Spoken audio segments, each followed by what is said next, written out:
Welcome to the Adam Does Movies podcast. On today's episode, we're going to be doing something a bit different. We're going to be focusing on one actor, going through his body of work, in this case, Leonardo DiCaprio, and seeing how well it stacks up by today's standards. And by today's standards, I mean, I don't really know what that means. Movies haven't gotten any better. In fact, you could make the argument that they've gotten worse. They've got more manufactured, more corporate, more conveyor belt. But yeah, there's still some good gems in the mix, and I'll tell you, Leonardo DiCaprio is the one pumping them out. He recently just came out with a film by Martin Scorsese called The Killers of Flower Moon. Actually, there's no "the" at the beginning. It's just Killers of the Flower Moon. It's a 3.5-hour movie. It's an epic based on a true story, and it's really damn good. I suggest you go out to theaters and see it if you haven't. It's worth your time. You can definitely feel the pacing, but maybe an intermission would have helped. Otherwise, I don't have any complaints. Yeah, it's long, but it's a great story with great actors across the board.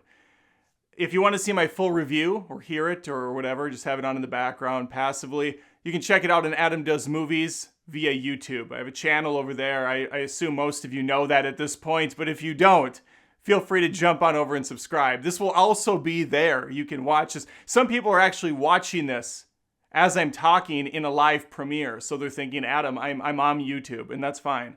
I think I said I'm mom YouTube. It's all right. This is off the cuff. This is very conversational. It's a one-way conversation, so there's going to be mistakes on my behalf. Again, I just proved it.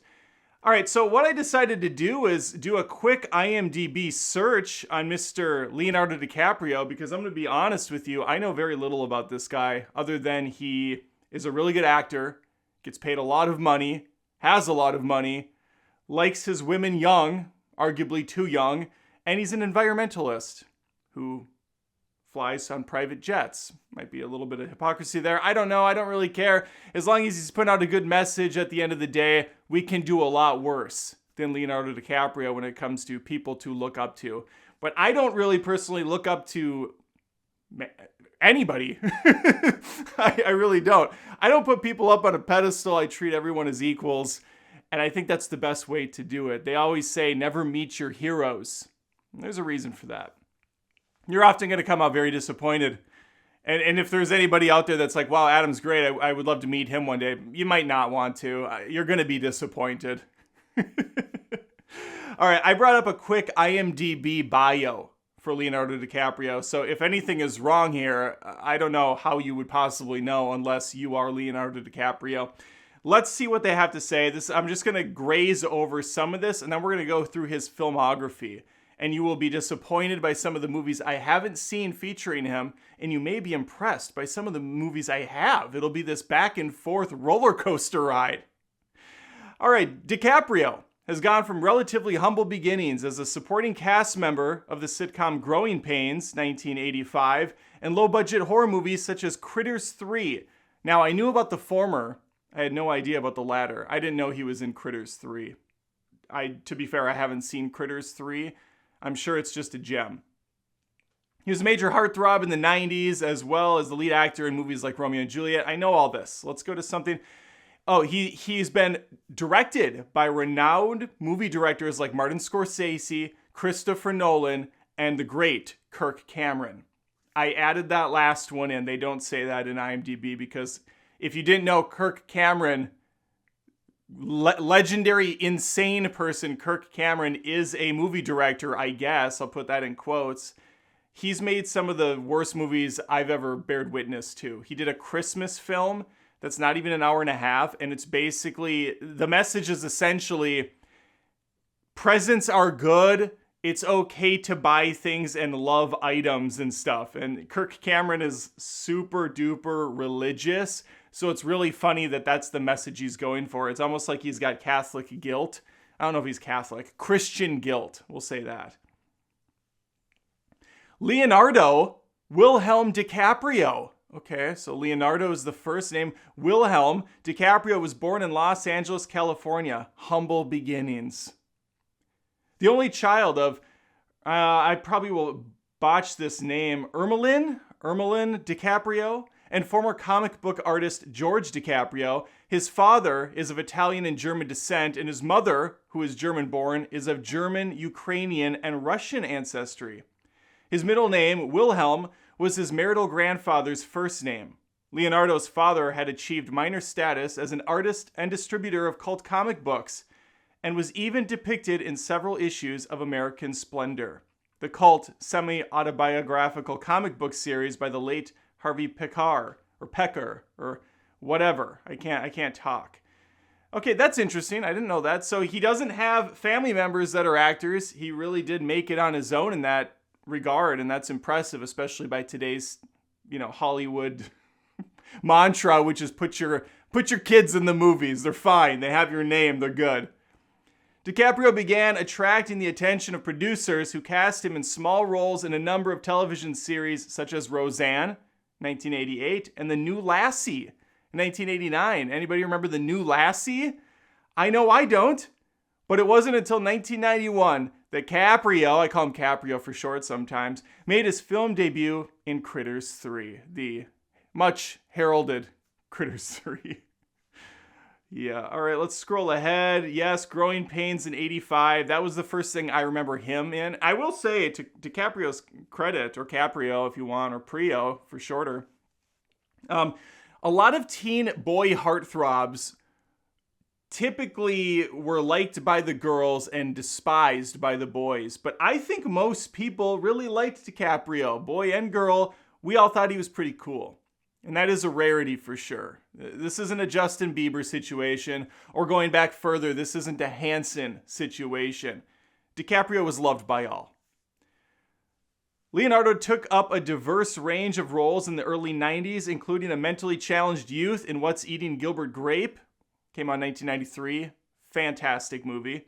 A young gunslinger in The Quick and the Dead in 1995, which I actually talked about on my channel earlier this year. I did a random review of The Quick and the Dead because Patreon and YouTube join supporters at a upper tier level, Mithril and higher, can request a movie and I will review it. I'll watch it and review it. Now I've since changed the structure there. You have to be all the way at unobtainium level of support to get a movie request. We were just handing these out like candy for a while. It was a little too much. Too much for me to take on. But The Quick and the Dead is awesome. It's a Sam Raimi film. Very, very fun. And he was a drug addict in one of the most challenging roles to date, Jim Carroll in The Basketball Diaries. Yeah, that movie, it's fine. It is a little too boring for my liking. I should probably watch it again because I was a teenager when it came out. So love story type of things, not really my cup of tea. I think that's a love story. You know what? It's been so long since I've seen it. Now I'm thinking that was for Love and Basketball, which is a completely different film. I probably should go back and watch Basketball Diaries. I'm sure it's fantastic. It definitely was one of the movies that really put him on the map. He was then in Baz Luhrmann's Romeo and Juliet in 1996, which made him really a teen heartthrob. The girls couldn't get enough of him at that point. And then, of course, we all know Titanic, 1997. Amazing movie. So yeah, he's kind of, you want to talk about a diverse actor. DiCaprio has range. He has range. I haven't seen him really do comedy, although he's definitely had comedic roles in films that aren't comedies themselves. But he plays very outlandish characters. Django Unchained, for instance, has him playing one of the most extreme racist Southerners on the planet, and he just freaking nails it. He just drives that performance beautifully into the ground in the best way possible. Let's go through his lineup. Now that we know a little bit more about the man, let's get a little bit about the pictures behind him, or in front of him if you must. All right, so he started, it looks like, the first thing credited, and these are just TV shows and movies. He did do commercials before this. I remember reading that from another source. I checked out different publications on this guy. Make sure we get you concrete information. 1979, one episode of Romper Room. I don't know what Romper Room is. It's a TV series. 1990, one episode of The Outsiders TV series. 1990 again, one episode of Santa Barbara. Then he did The New Lassie, that critically acclaimed show that probably didn't go more than a few episodes. Looks like it went one season and he was in 2 episodes. Street Safe, Street Smart, a 1990 video. I don't know what that is. Then he did Roseanne. He did an episode of, he did 12 episodes of Parenthood. Okay, in 19, isn't Parenthood a newer show? Was that a remake? Was the new TV show Parenthood a remake of this old 1990? It must be. All right, well, that's what we do. And then here it is, Critters 3 in 1991. I did not see that film. He's also in a movie in 1992 called Poison Ivy. He's Guy. Haven't seen that either. And then he had the Growing Pains series, which really put him on the map. The Boy's Life. What's Eating Gilbert Grape, as I stated, a great movie. If you haven't seen the drama that is What's Eating Gilbert Grape, really good film. The Foot Shooting Party. Oh, that's a short. We don't care about that. All right, The Basketball Diaries was 1995. The Quick and the Dead was 95. Total Eclipse was 95. Man, he's just banger after banger. I don't know what Total Eclipse is. I know the song. Total Eclipse of the Heart. Once upon a time I was falling in love. Now I'm only falling apart. I'll spare you the rest. Nothing I can do, fucking Total Eclipse of the Heart. I had to. I really had to. 1996, we have Romeo and Juliet. Baz Luhrmann. Love him or hate him, you got to take him. Marvin's Room, 1996. I don't know what that is. And then there it is, Titanic, 1997, our Jack Dawson. Our Jack Dawson's there with his Rose, trying to get his ass on that fucking door frame that's clearly large enough for both. It just spatially looks appropriate. Yes, it's going to sink when he gets on it, but I need proof. I need you to show me. Show him drown. All right?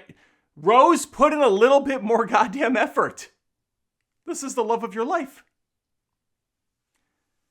The Man in the Iron Mask. So he really kind of pairs back with something a little bit more, I don't want to say indie. It was a big movie, but you're going from Titanic, everything's going to be a step backwards.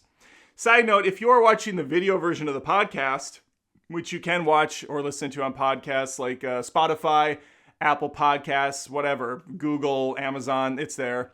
My hair is absolutely out of control. I'm aware of this. You don't need to comment. You don't need to say anything. I have an appointment this Tuesday. So in just a few short days, this hair is it's gonna sort itself out. We just waited too long. It got out of control. I understand. 1998, Celebrity. I don't know what Celebrity is. 2000, he's in a film called The Beach. I hate this movie so much. This is a lesser known film, I think, for DiCaprio to kind of jump into. Very artsy fartsy. I just cannot do this movie. At one point, he's high on something and he's running through the jungle like he's in a video game, complete with video game health bar and sound effects. Complete cringe there. This is a weird ass film and not one I ever want to see again or really think about again. Don's Plum. Don's Plume. Plum. Don's Plum? 2001. I've never heard of it. Gangs of New York, 2002. Here's the first one that's really going to depress people, and there's a couple of them on here that you're going to shake your head. I've never seen Gangs of New York. I feel like it has an 80-hour runtime. I know Cameron Diaz is in it.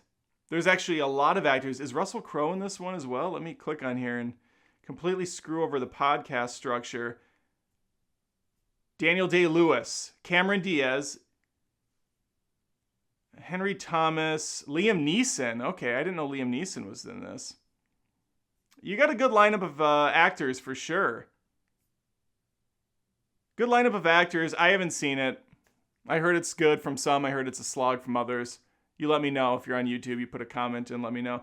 Catch Me If You Can. This. Oh, by the way, Gangs of New York. That's a Martin Scorsese movie. Now we jump to a Steven Spielberg movie with Catch Me If You Can. So this guy, DiCaprio, is going from one big name to another, to another, to another. He has Scorsese and Spielberg in his pocket right now. Not only does he have Scorsese for Gangs of New York, He goes to Spielberg. Then he goes back to Scorsese for The Aviator, back to Scorsese for The Departed, who did Blood Diamond. These movies are all just bangers. Edward Zwick? I don't know. I'm not familiar. I'm sure he does great stuff. That name's not jumping out to me. Catch Me If You Can, though, based on a true story of a troubled young teen. Well, he's in probably his 20s. He's very good at what he does, and what he does is a lot of con artistry. He's printing fake money. He's pretending to be a flight attendant. You've got Tom Hanks in here with an absolutely absurd accent, which I love. I don't know what it's supposed to be, but it's Tom Hanks, and he's doing great. This is one of my favorite Leonardo DiCaprio movies. I love Catch Me If You Can. I've seen it a few times. I should watch it again. Really good. The Aviator, this is another one I haven't seen. I know. Get mad. Again, it's another one where I heard the movie was really long, like 4 hours or something, kind of a chore to watch. I couldn't dedicate the time at the time it came out. This is a movie that was in theaters in 2004. I have kids at that point. They're very little. Hard for me to, I think they're very little. Let's see. Oh yeah, they're very little. Time was a big factor for me. The Departed is brilliant. One of my favorites, again, from DiCaprio and Scorsese. Star-studded cast here as well. You got, who do we got in this? We got Matt Damon. We got Jack Nicholson. We got Mark Wahlberg. Well, Mark Wahlberg's very hit or miss. But when Wahlberg is, I think, given a good director, you can get a really good performance out of him. Then you have Vera Farmiga. I forgot she was in this. Alec Baldwin, Martin Sheen. Yeah, we got a cavalcade of great actors. And then Blood Diamond, I don't want to say it's underrated. I think a lot of people know of it, but I think more people need to watch it. Very brutal film about the diamond industry, using slaves, washing the diamonds, bringing them over to America, selling them at ridiculous prices. South Park actually did a brilliant episode on this, the whole cash for gold and the diamond trade and everything. It's one of my favorite South Park episodes where it just keeps circulating through the same couple hands over and over, getting junked, getting cleaned up, repurposed, repackaged, sold again for a dumb amount of money, resold back. It's smelted down, rebuilt. It's really clever. We have a few in a row that I haven't seen, and I apologize. Body of Lies, 2008. I'm not sure what this movie is. Yeah, I have no idea. I'm looking at it. Is this Russell Crowe? Russell Crowe and DiCaprio. Mark Strong is in this. Oscar Isaac. Man, I should probably watch this. Ridley Scott? What? How have I not heard of this movie? This is a Ridley Scott vehicle with DiCaprio and Crowe. 2008 sees Revolutionary Road. This is a Kate Winslet, Leonardo DiCaprio. Another movie I have not seen. And we got Winslet and DiCaprio back together again. Our Rose and our Jack are back. Wow. Amazing stuff. Shutter Island, he's back to Scorsese. This movie does not feel like a Martin Scorsese movie at all to me. It feels far more generic. And it really doesn't help for me that I saw the twist coming within the first 5 minutes. I called it out in theaters to my wife, who then was pissed at me because we're sitting there waiting for him to realize what we had already known all along. It kind of ruined the experience. I can't speak very good about this film because my experience was kind of ruined by myself. It was okay. Probably one of my least favorite Scorsese movies and DiCaprio movies. Then we hit him with a banger. Christopher Nolan's in the mix. So we got Spielberg, we got Scorsese, and now we got freaking Christopher Nolan with Inception. This came out in 2010, has a Matrix vibe to it a little bit inspiration taken there. I love Inception. It's one of my favorite Christopher Nolan movies, right up there with The Prestige, as far as the just visual splendor, the brilliant music design, and you got Cobb, who isn't sure if he's in the real world or the dream world. You got the introduction of the totems that help them realize if they're awake or still dreaming. You have the kicks, which get them out of the dream. A lot of great ideas here. It's a very fun movie. It's a very deep movie too. And it's a movie that's open for interpretation like Nolan likes to do. Does he have a happy ending at the end, or is it a sad one? Honestly, I lean towards the sad direction. I think that bastard's been in a dream sequence for far longer than he even knows it. I think he's too far gone. And there's hints that kind of go to my point. Also, that totem at the end is starting to waver, but it doesn't fall. And so there's something to be said about that. Something to be said about that. We don't see it fall. We see it start to hint at wavering, but I think it kind of pops back up again. This is Cobb trying to tell himself, trying to convince himself that he's stuck in there. But we got to move on. We're trying to push on to these other movies. We have J. Edgar, which is based on J. Edgar Hoover. I haven't seen this. I truly didn't know this movie existed. But again, this time period of movies for me was really hard because I was, I'm still working full time, but when I was working full time, I had little kids at home. It was too much to balance. So something had to break, and it's going to be movies before it's going to be my kids, believe it or not. My priorities, I think, are in check. Django Unchained, 2012, freaking awesome movie. Now we have DiCaprio working with, why am I fudging on his name right now? Oh my God, he has one of the most defining names ever. He did Kill Bill. He did Pulp Fiction. He did Reservoir Dogs. What is his name? Oh my God, I gotta click on it. I'm sorry, but because this is live, I don't wanna have to edit it. I am gonna click on it, and I'm gonna be sad when I don't. Yeah, Quentin Tarantino. Quentin Tarantino. I always say Quentin, but it's Q-U-E. It's probably pronounced Quentin Tarantino. I never hear anybody say it that way. Django Unchained, phenomenal movie. Jamie Foxx plays this cowboy who's out for revenge. He was in the slave trade, and he becomes a badass. And he goes to get revenge against DiCaprio and his crew. And it's actually one of the few... I forgot his name again. It's one of the few Quentin Tarantino movies that kind of has a structure to it that you can relate to. There's no subverting of expectations in this movie. There's no bullshit Quentin ending where it's like a aha, got you, or he flips the script, or he goes into a 20-minute black and white Superman monologue. This is a straightforward film, and I dig it. I really dig that he didn't try to flip anything or pull anything on us at the end. Okay, The Great Gatsby 2013. Now he's back with Baz Luhrmann again. I did not see this one. Me and Baz, we don't have the best relationship with movies. I know some people are diehard fans. I just truly didn't have an interest in watching this, so I didn't see it. I did have an interest in Scorsese's The Wolf of Wall Street, also in 2013, and I love that movie as well. Based on a true story, the guy that it's about has actually been out of prison for quite a while, probably doing fine with another con or something, because white-collar crime does not get punished near to the degree as blue-collar crime. These guys will swindle and lie to government officials. They'll steal millions upon millions of dollars from taxpayers. But a dude down the street that buys some drugs once in his life could end up in jail for 20 or 30 years. It's absolutely remarkable. Completely ridiculous. The Audition. Oh, that's a short that came out in 2015. I'm not really sure what that is. Okay, here we go. We got The Revenant 2015 by Alejandro something. I'll never be able to pronounce that name, but this guy I know did a really cool movie before. Oh, he did Birdman. Yeah. He's known for his long shots, the long take, the one camera shot where it goes on for a few minutes. The Revenant has an opening shot that's freaking amazing. It goes on for 4 minutes, it seems like. Kind of like Birdman has really one long take.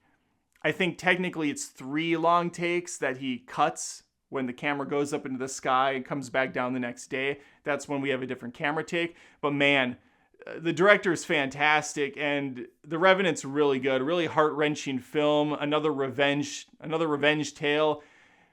I really dug this movie. I need to see it again. You know what I just realized? I clicked away. Oh no. I don't want to edit this. I'm just going to talk myself through it while I bring the acting roles back up again. We got there. All right, we got there. And we're almost actually through his catalog. Oof. All right, this is the first big miss for me. 2019's Once Upon a Time in Hollywood, another Quentin Tarantino movie. Definitely the Tarantino phase of the DiCaprio cinematic universe. I don't care for this movie. I didn't outright hate it by any means, but I thought it was overlong, kind of a slog. I wasn't that interested in the characters or the storylines. Obviously, Brad Pitt's nice to see on camera again. It's been a while since I saw him in a big role. Charlize Theron. I'm sorry, not Charlize Theron. Margot Robbie. Decent on the eyes. She's okay on the eyes.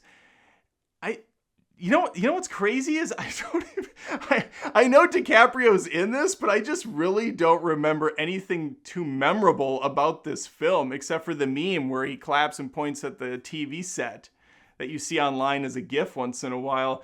Once Upon a Time in Hollywood is one of the bigger misses for me, and I would say probably my least favorite. No, I'll put it just above Death Proof as far as the Tarantino catalog is concerned, but it's definitely on the bottom rung.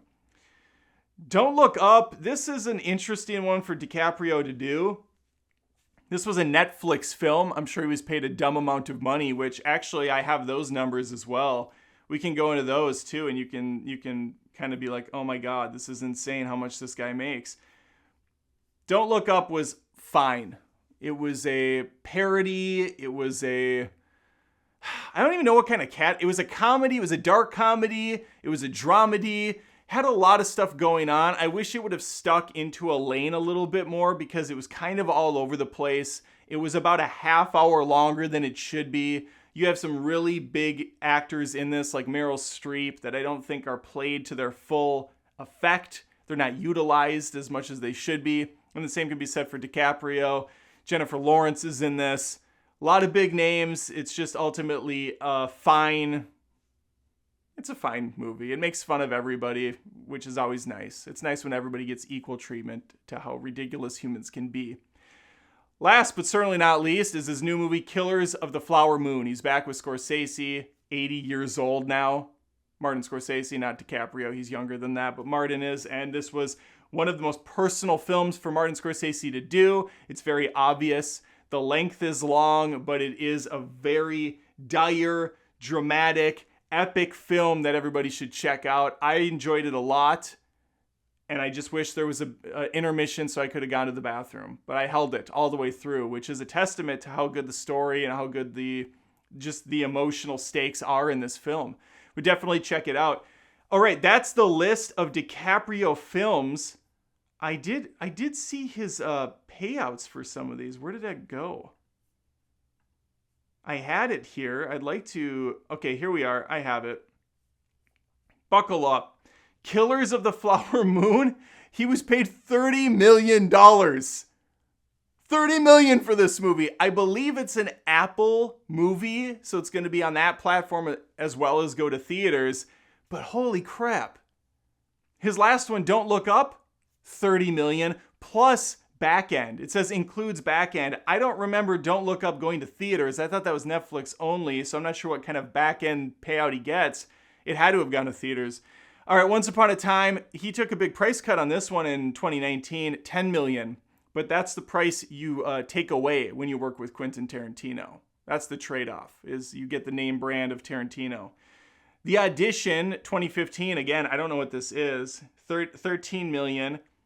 Wolf of Wall Street, back up to $25 million with bonuses. It just says with bonuses. Great Gatsby, $20 million. Django Unchained, $1 million. He did have a much smaller role in that, to be fair. Wow. J. Edgar, $2 million. Inception, holy crap. Inception, $59 million. Includes salary and all back-end points off worldwide gross plus share of DVD and pay TV revenue. Wow. Blood Diamond, $20 million. The Departed, $20 million. The Aviator, $20 million. Catch Me If You Can, $20 million. Are you feeling sick yet? This guy gets paid so much money to pretend. It's so wild. Oh, the world we live in today, folks. All right, well, there you have it. There's a little bit about Leonardo DiCaprio, a rags to riches story of a really damn good actor who's, I'd say he's getting paid for what he's worth. I'd say he's doing all right for himself. All right, let me know what you thought about this video. You can leave a comment on podcast services. Some of them have a comment option. YouTube definitely does, so I'd love to hear from you. Did you like the idea of giving a little brief synopsis of actors going through their filmography, chatting about them a little bit, giving my 2 cents, explaining the movies I have and have not seen? Listen, I don't put myself in some special critic boat that's better than anyone. Again, I have a full-time job and family. This has always been a hobby for me, but I am very passionate about it, and I do my best to see a lot of different movies. There's just going to be times in our life where we don't see stuff. There's going to be movies that don't interest us. So why put yourself through the ringer? You know, if some sweeping epic fantasy movie comes out that's like Lord of the Rings, I'm there. But I don't expect the guy down the street that hates fantasy to go see it.